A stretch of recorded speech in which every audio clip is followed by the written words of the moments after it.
और आज मेरे मेहमान हैं मानव संसाधन विकास मंत्री रमेश पोखरियाल निशंक जी। सर, सबसे पहले बात करते हैं स्कूलों की, शैक्षणिक संस्थानों की। जो मिनिस्ट्री ऑफ होम अफेयर्स की गाइडलाइंस हैं उसके हिसाब से 31 जुलाई तक स्कूल कॉलेज बंद रहेंगे, लेकिन उसके बाद जो राज्य सरकारें हैं वो अपना अपना प्लान बना रही हैं।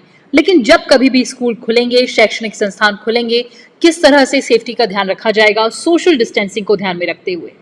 देखिए, जैसे जैसे परिस्थितियाँ दिखेंगी और जहाँ तक स्कूलों को खोलने का विषय है, राज्यों के साथ लगातार परामर्श करके और गृह विभाग के साथ परामर्श करके और स्वास्थ्य विभाग का जो निर्देश है उसका पालन करके हम लोग आगे इसको जब भी खोलेंगे इन दोनों तीनों चीज़ों का ध्यान रखेंगे। और अभी कोई निश्चित तिथि तय हुई है ऐसा नहीं है, क्योंकि अभी सब परीक्षाएं चल रही हैं, लेकिन ये अपेक्षा कर रहे हैं कि ये 30 अगस्त तक जो नए प्रवेश हैं वो ज़रूर हो जाएं और फिर अगस्त के बाद सितंबर में कक्षाएं विधिवत शुरू हो सकें, ऐसे सोचते हैं। आगे वो तो गृह मंत्रालय फिर निर्देश देगा और स्वास्थ्य मंत्रालय के परामर्श से हम लोग स्कूल खोल सकेंगे। लेकिन सर, एक बड़ा मुद्दा जो अभिभावकों का है कि सत्र शुरू होने से पहले ही जो स्कूल हैं उन्होंने नई एडमिशन फीस की मांग सामने रख दी है। किस तरह से इसका रेजोल्यूशन निकालेगी सरकार और आपका मंत्रालय? देखिए, अभिभावकों की शिकायत जो है वो राज्यों के साथ थोड़ा सा जोड़ करके मैं लगातार ये कहा है कि जहाँ तक शुल्क का सवाल है और जो फीस लेने का वो है, वो राज्यों पर ही निर्भर करता है, राज्यों का भी विषय है।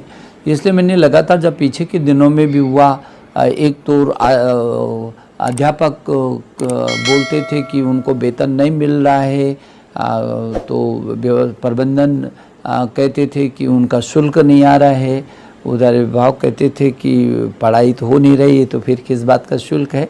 तो इन तीनों में कैसे समन्वय हो सके, राज्य सरकारों को थोड़ा सा आगे आकर के और इस जो बाधा है इसको दूर करना चाहिए, ऐसे मैंने सभी शिक्षा मंत्रियों से निवेदन किया है। सर, एक बात और देखिए, हमने कोविड के ज़माने में कि जगह जगह ऑनलाइन क्लासेस शुरू हो गई हैं, ये कितनी सहायक साबित हो रही हैं बच्चों को शिक्षा प्रदान करने में?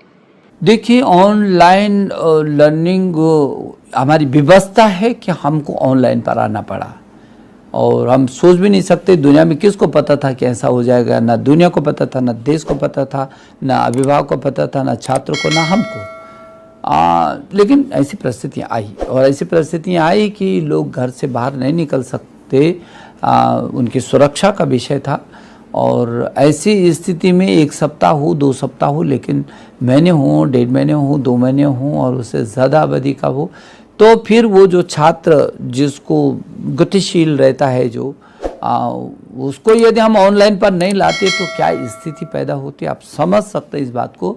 और इसलिए मुझे इस बात की खुशी है कि इस देश का, आप तो जानते हैं, 1000 से भी अधिक विश्वविद्यालय हैं यहाँ और 45,000 50,000 डिग्री कॉलेज हैं, ये 15 लाख से अधिक स्कूल हैं, 1 करोड़ 9 लाख से अधिक अध्यापक हैं और कई देशों की कुल जितनी जनसंख्या नहीं होगी उतना 33 करोड़ से अधिक हमारे छात्र छात्राएँ हैं। अभी इनकी सुरक्षा की पहली जिम्मेदारी है हमारी कि उनकी सुरक्षा हो, तो उनको घर ही पर वो विक्षुब्ध ना हों, वो कठिनाई में न जाएं, वो उनका मनोबल न गिरे, वो अवसाद में जाने की स्थिति में ना आए, अभिभावक परेशान ना हो। इसलिए हम ऑनलाइन पर लाए कि ऑनलाइन अध्यापक और अभिभावक दोनों मिलकर के अपने बच्चे को अध्ययन करवाएंगे, ऐसा हम लोगों ने सोचा, विचार किया और उसी आधार पर हम लोग ऑनलाइन पाठ्यक्रम को लाए। मुझे खुशी है कि काफ़ी कुछ कवर किया है, काफ़ी कुछ अभी कवर करना है, क्योंकि